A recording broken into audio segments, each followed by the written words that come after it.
A Gentle Heart by J.R. Miller, 1896. Take my yoke upon you and learn from me, for I am gentle and humble in heart. Matthew 11, verse 29. By the meekness and gentleness of Christ. 2 Corinthians 10, verse 1. The fruit of the Spirit is gentleness. Galatians 5, verse 22. Let your gentleness be evident to all. Philippians 4, verse 5. Be completely humble and gentle. Be patient, bearing with one another in love. Ephesians 4, verse 2. Therefore, as God's chosen people, holy and dearly loved, clothe yourselves with compassion, kindness, humility, gentleness, and patience. Colossians 3, verse 12. We were gentle among you, like a mother caring for her little children. 1 Thessalonians 2, verse 7. But you, man of God, flee from all this and pursue righteousness, godliness, faith, love, endurance, and gentleness. 1 Timothy 6, verse 11. The Lord's servant must be gentle towards all. 2 Timothy 2, verse 24. The unfading beauty of a gentle and quiet spirit, which is of great worth in God's sight. 1 Peter 3, verse 4. Gentleness is a beautiful quality. It is essential to all true character. Nobody admires ungentleness in either man or woman. When a man is harsh, cold, unfeeling, unkind, crude, and rough in his manner, no one speaks of his fine disposition. When a woman is loud-voiced, dictatorial, petulant, given to speaking bitter words and doing unkindly things, no person is ever heard saying of her, "What a lovely disposition she has." She may have many excellent qualities and may do much good, but her ungentleness mars the beauty of her character. No man is truly great who is not gentle. Your gentleness has made me great. Psalm 18, verse 35. Courage, strength, truth, justice, righteousness are all essential elements in a manly character. But if all these be in a man, and gentleness be lacking, the life is sadly flawed. We might put the word gentleness into Paul's wonderful sentences and read them thus: If I speak with the tongues of men and of angels, but have not gentleness, I am become sounding brass or a clanging cymbal. And if I have the gift of prophecy, and know all mysteries and all knowledge, and if I have all faith so as to remove mountains, but have not gentleness, I am nothing. And if I bestow all my goods to feed the poor, and if I give my body to be burned, but have not gentleness, it profits me nothing. Christian, even the Christliest, would pray for a new adornment, an added grace of character, it may well be for gentleness. This is the crown of all loveliness, the Christliest of all Christly qualities. The Bible gives us many a glimpse of gentleness as an attribute of God. We think of the law of Moses as a great collection of dry statutes referring to ceremonial observances, to forms of worship, and to matters of duty. This is one of the last places where we would look for anything tender. Yet he who goes carefully over the chapters which contain these laws comes upon many a bit of gentleness, like a sweet flower on a cold mountain crag. We think of Sinai as the seat of law's sternness. We hear the voice of thundering, and we see the flashing of lightning. Clouds and darkness and all dreadfulness surround the mountain. The people are kept far away because of the fearful holiness of the place. No one thinks of hearing anything gentle at Sinai. Yet, scarcely even in the New Testament is there a more powerful unveiling of the love of the divine heart than we find among the words spoken on that smoking mountain.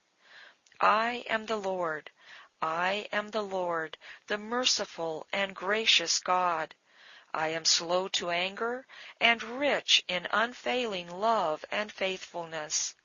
I show this unfailing love to many thousands by forgiving every kind of sin and rebellion. Exodus 34, verses 6 and 7. There is another revealing of divine gentleness in the story of Elijah at Horeb. A great and strong wind rent the mountains and broke in pieces the rocks, but the Lord was not in the wind. After the storm, there was an earthquake with its frightful accompaniments, but the Lord was not in the earthquake.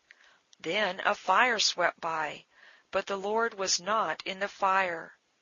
After the fire, there was heard a soft whisper breathing in the air, a still, small voice, a sound of gentle stillness. And that was God. God is gentle, with all his power that has made all the universe and holds all things in being. There is no mother in all the world so gentle as God is. Gentleness, being a divine quality, is one which belongs to the true human character. We are taught to be perfect as our Father in heaven is perfect. If we would be like God, we must be gentle. This world needs nothing more than it needs gentleness. All human hearts hunger for tenderness. We are made for love, not only to love, but to be loved. Harshness pains us. Ungentleness touches our sensitive spirits as frost touches the flowers. It stunts the growth of all lovely things. We naturally crave gentleness. It is like a genial summer to our life. Beneath its warm, nourishing influence, beautiful things in us grow. Then there always are many people who have special need of tenderness.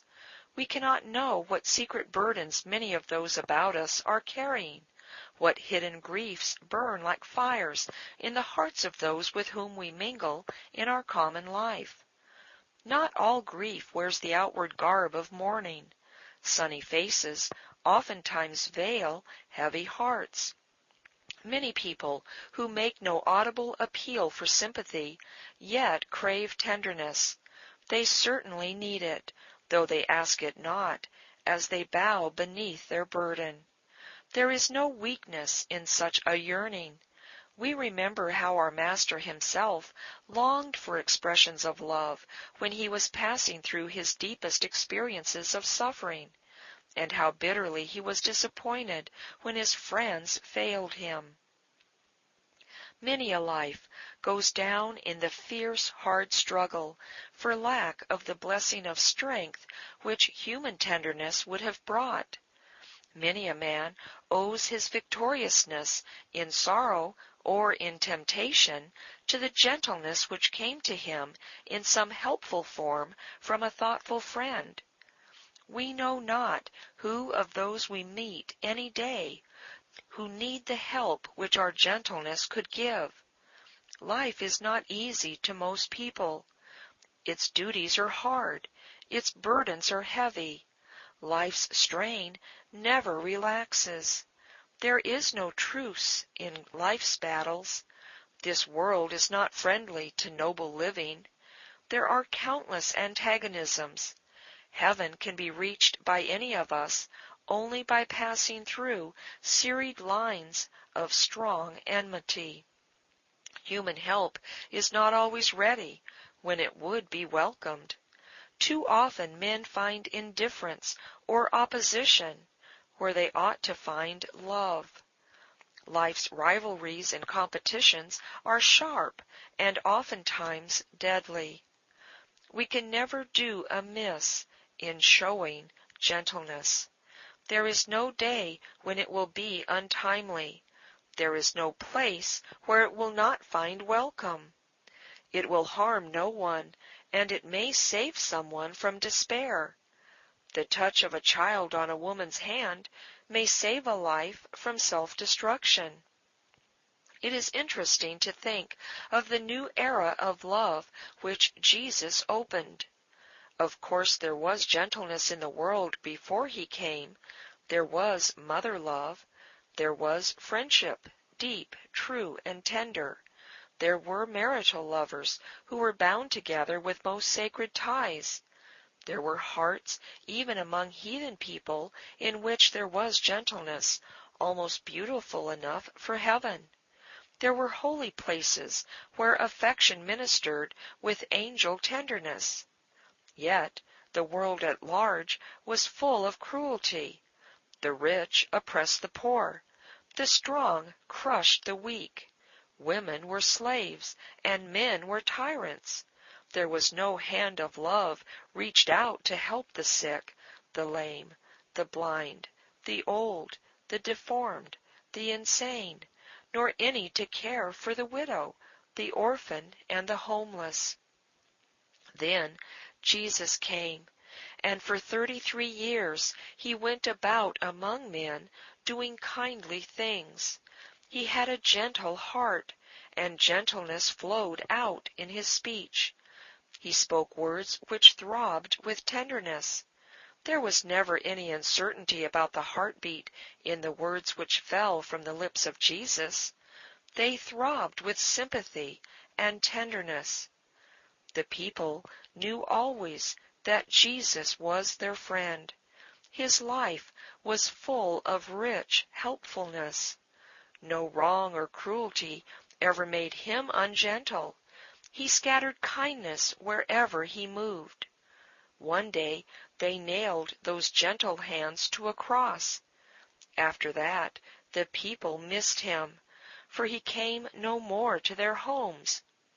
It was a sore loss to the poor and the sad, and there must have been grief in many a household. But while the personal ministry of Jesus was ended by his death, the influence of his life went on. He had set the world a new example of love. He had taught lessons of patience and meekness, which no other teacher had ever given. He had imparted new meaning to human affection. He had made love the law of his kingdom. As one might drop a handful of spices into a pot of brackish water and therewith sweeten the waters, so these teachings of Jesus fell into the world's unloving, unkindly life, and at once began to change it into gentleness. Wherever the gospel has gone, these sayings of the great teacher have been carried and have fallen into people's hearts, leaving there their blessings of gentleness. The influence of the death of Jesus also has wonderfully helped in teaching the great lesson of gentleness. It was love that died upon the cross. A heart broke that day on Calvary. A great sorrow always, for the time at least, softens hearts. A funeral touches with at least a momentary tenderness all who pass by. Loud laughter is subdued even in the most careless. A noble sacrifice, as when a life is given in the effort to help or to save others, always makes other hearts a little truer, a little braver, and a little nobler in their impulses. The influence of the death of Jesus on this world's life is immeasurable. The cross is like a great heart of love beating at the center of the world, sending its pulsings of tenderness into all lands. The life of Jesus beats in the hearts of his followers, and all who love him have something of his gentleness. The love of Jesus kindles love in every believing heart. That is the lesson set for all of us in the New Testament. We are taught that we should love as Jesus loved. that we should be kind as he was kind, that his meekness, patience, thoughtfulness, selflessness should be reproduced in us. There is need for the lesson of gentleness in homes. There love's sweetest flowers should bloom. There we should always carry our purest and best affections. No matter how heavy the burdens of the day have been, when we gather home at nightfall, we should bring only cheer and gentleness. No one has any right to be ungentle in his own home. If he finds himself in such a mood, he should go to his room until it has vanished. The mother's life is not easy, however happy she may be. Her hours are long, and her load of care is never laid down. When one day's tasks are finished, and she seeks her pillow for rest, she knows that her eyes will open in the morning on another day full as the one that is gone. With children about her continually, tugging at her dress, climbing up on her knee, bringing their little hurts, their quarrels, their broken toys, their complaints, their 1,000 questions to her. And then, with all the cares and toils that are hers, and with all the interruptions and annoyances of the busy days, it is no wonder if sometimes the strain is almost more than she can endure in quiet patience. Nevertheless, we should all try to learn the lesson of gentleness in our homes. It is the lesson that is needed to make the home happiness, a little like heaven. Home is meant to be a place to grow in. It is a school in which we should learn love in all its branches. It is not a place for selfishness or for self-indulgence. It should never be a place where a man can work off his annoyances after trying to keep polite and courteous to others all the day. It is not the place for the opening of doors of heart and lips to let ugly tempers fly out at will. It is not a place where people can act as they feel, however unchristian their feelings may be, withdrawing the guards of self-control, relaxing all restraints, and letting their worst tempers have sway. Home is a school in which there are great life lessons to be learned. It is a place of self-discipline. All friendship is discipline. We learn to give up our own way, or if we do not, we never can become a true friend. It is well that we get this truth clearly before us, that life with all its experiences is our opportunity for learning love. The lesson set for us is, love one another. As I have loved you, so you must love one another. Our one thing to master in this lesson is love. We are not in this world to get rich, to gain power, to become learned in the arts and sciences, to build up a great business, or to do great things in any other way. We are not here to get along in our daily work, in our shops or schools or homes or on our farms. We are not here only to preach the gospel, to comfort sorrow, to visit the sick, and perform deeds of charity. All of these, or any of these, may be among our duties, and they may fill our hands. But in all our occupations, the real business of life, that which we are always to strive to do, the work which must go on in all our experiences, if we grasp life's true meaning at all, is to learn to love and to grow loving in disposition and character. We may learn the finest arts, music, painting, sculpture, poetry, or may master the noblest sciences, or by means of reading, study, travel, and conversation with refined people, may attain the best culture. But if in all this we do not learn love and become more gentle in spirit and action, we have missed the prize of living. If, in the midst of all our duties, cares, trials, joys, sorrows, We are not day by day growing in sweetness, in gentleness, in patience, in meekness, in selflessness, in thoughtfulness, and in all branches of love. We are not learning the great lesson set for us by our Master in this school of life. We should be gentle above all to those we love the best.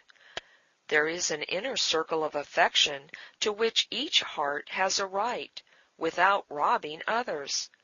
While we are to be gentle unto all men, never ungentle to any, there are those to whom we owe special tenderness. Those within our own home belong to this sacred inner circle. We must make sure that our home piety is true and real, that it is of the spirit and life and not merely in form. It must be love, love wrought out in thought, in word, in disposition, in action. It must show itself not only in patience, forbearance, and self-control, and in sweetness under provocation, but also in all gentle thoughtfulness and in little tender ways in all the family interactions. No amount of good religious teaching will ever make up for the lack of affection in parents towards children. A gentleman said the other day, "My mother was a good woman. She insisted on her boys going to church and Sunday school and taught us to pray. But I do not remember that she ever kissed me. She was a woman of lofty principles, but cold and reserved, lacking in tenderness." It does not matter how much Bible reading and prayer and catechism saying and godly teaching there may be in a home. If gentleness is lacking, that is lacking which most of all the children need in the life of their home. A child must have love. Love is to its life what sunshine is to plants and flowers. No young life can ever grow to its best in a home without gentleness. Yet there are parents who forget this, or fail to realize its importance. There are homes where the scepter is iron, where affection is repressed, where a child is never kissed after baby days have passed. A woman of genius said that until she was 18 she could not tell time by the clock. When she was 12, her father had tried to teach her how to tell time, but she had failed to understand him and feared to let him know that she had not understood.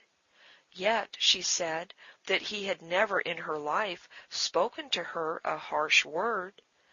On the other hand, however, he had never spoken an endearing word to her, and his marble-like coldness had frozen her heart.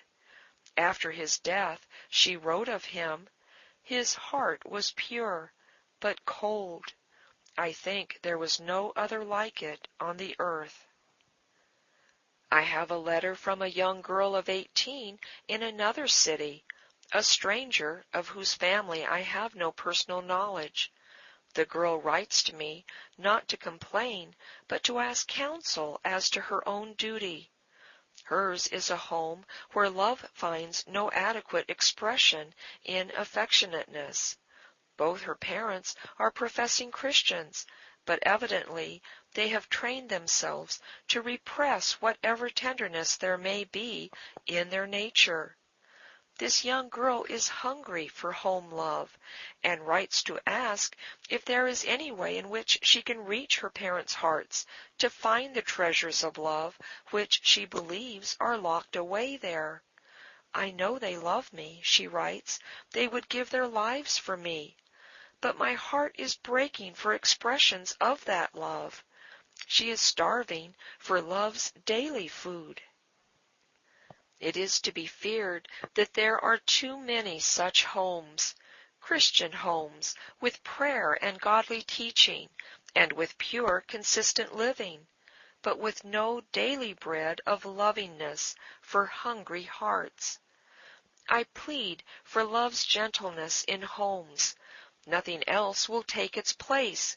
There may be fine furniture, rich carpets, costly pictures, a large library of excellent volumes, fine music, and all luxuries and adornments, and there may be religious forms, a family altar, good instruction, and consistent Christian living.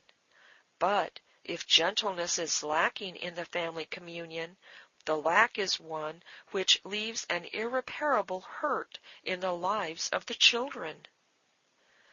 There are many people who, when their loved ones die, wish they could send some words of love and tenderness to them, which they had never spoken while their loved ones were close beside them.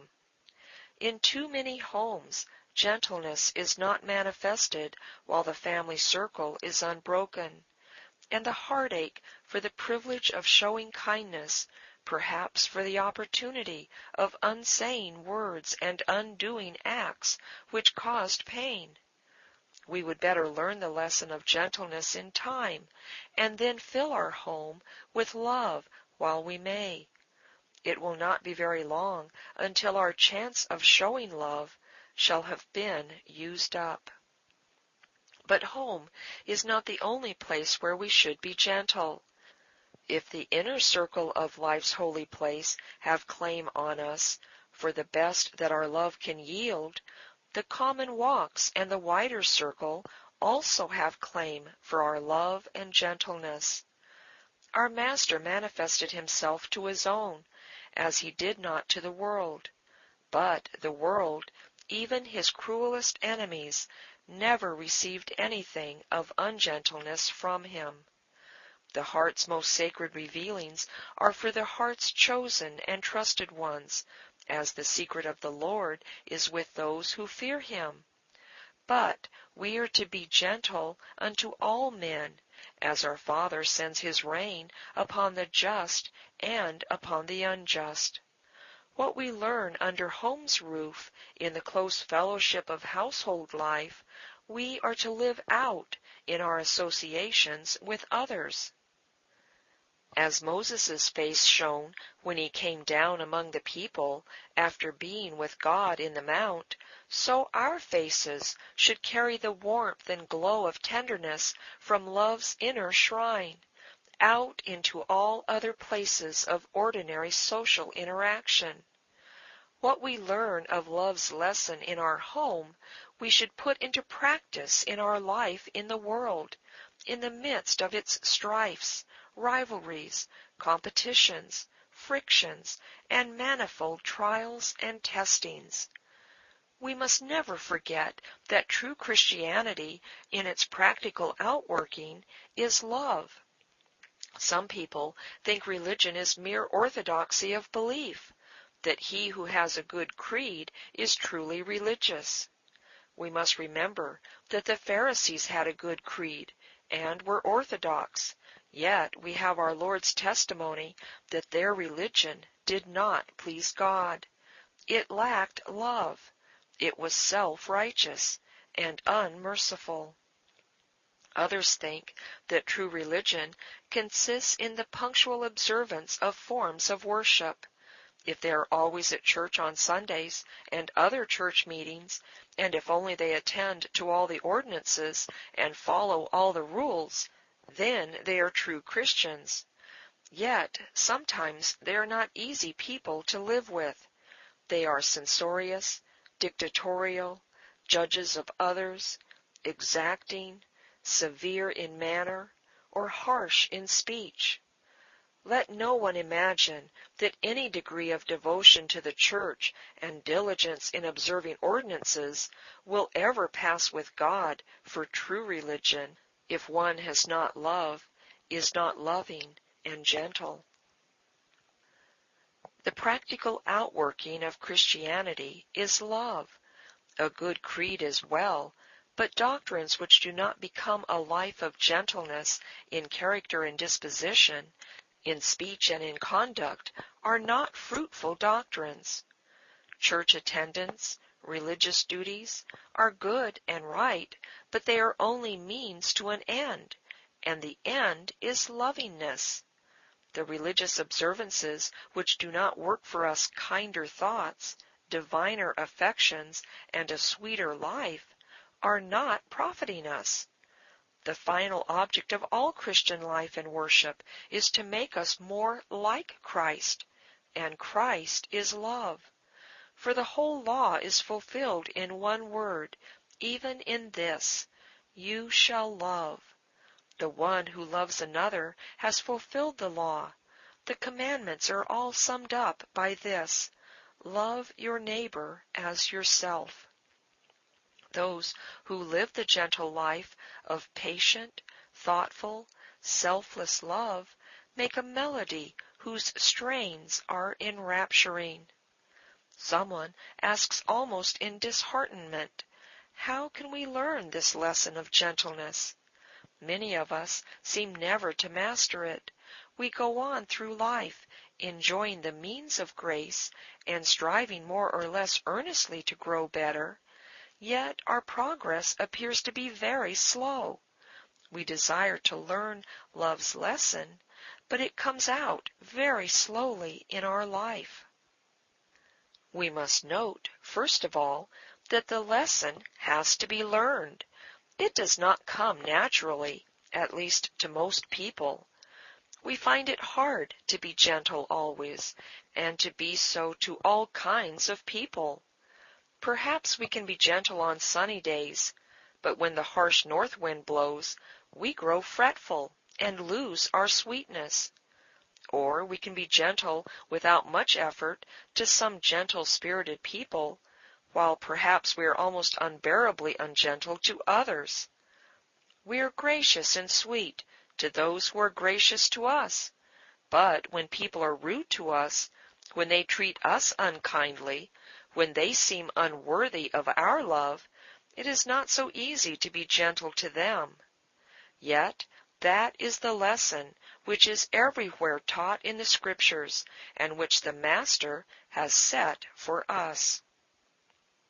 It is a comfort to us to know that the lesson has to be learned, and does not come as a gift from God without any effort. We must learn to be gentle, just as artists learn to paint lovely pictures.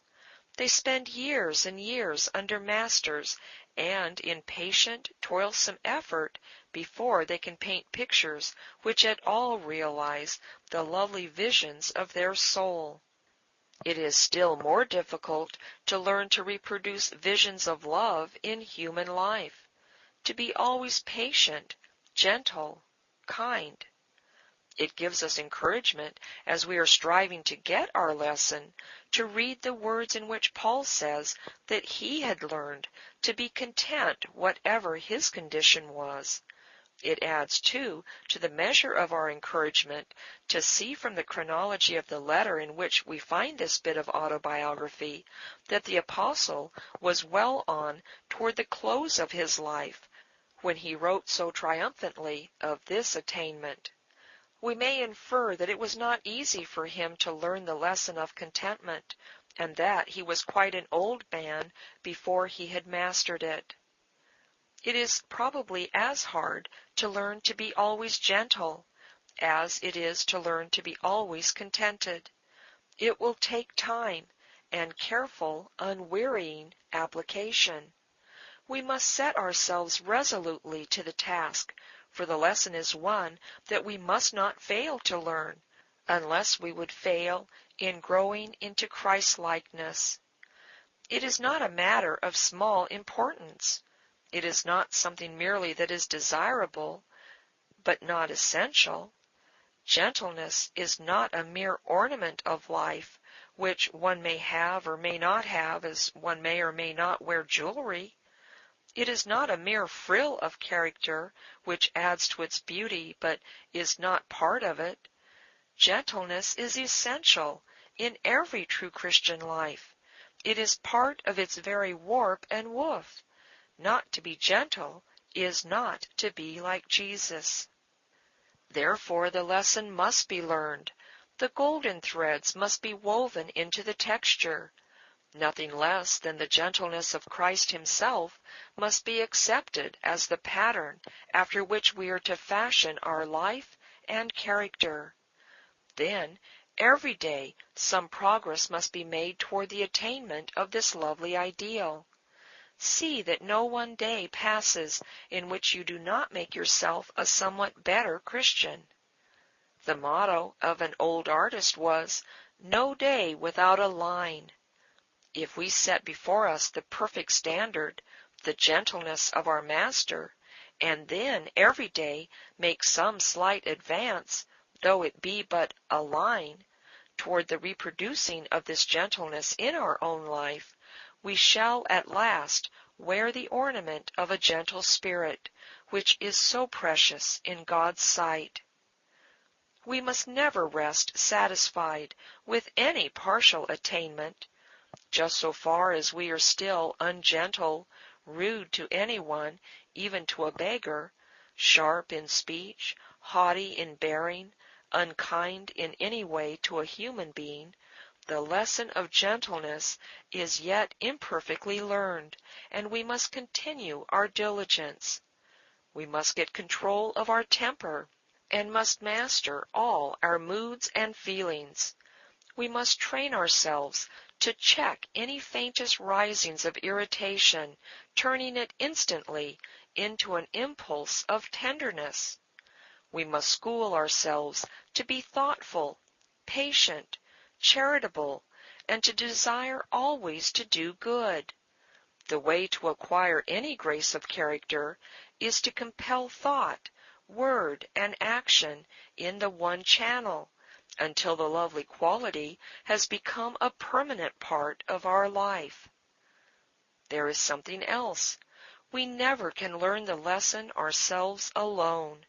To have gentleness in one's life, one must have a gentle heart. Mere human gentleness is not enough. We need more than training and self-discipline. Our heart must be made new before it will yield the life of perfect lovingness. It is full of self and pride and hatred and envy and all undivine qualities. The gentleness which the New Testament holds up to us as the standard of Christian living is too high for any mere attainment. We need that God shall work in us to help us to produce the loveliness which is in the pattern, Christ. And this divine co-working is promised. The fruit of the Spirit is gentleness. The Holy Spirit will help us to learn the lesson, working in our heart and life the sweetness of love, the gentleness of disposition, and the graciousness of manner, which will please God. There is a legend of a great artist. One day he had labored long on his picture, but was discouraged, for he could not produce on his canvas the beauty of his soul's vision. He was weary too, and sinking down on a stool by his easel, he fell asleep.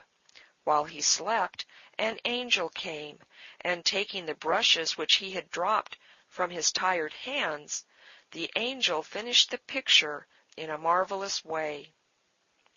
Just so, when we toil and strive in the name of Christ to learn our lesson of gentleness, and yet grow disheartened and weary because we learn it so slowly, Christ himself comes and puts on our canvas the touches of beauty which our own unskilled hands cannot produce.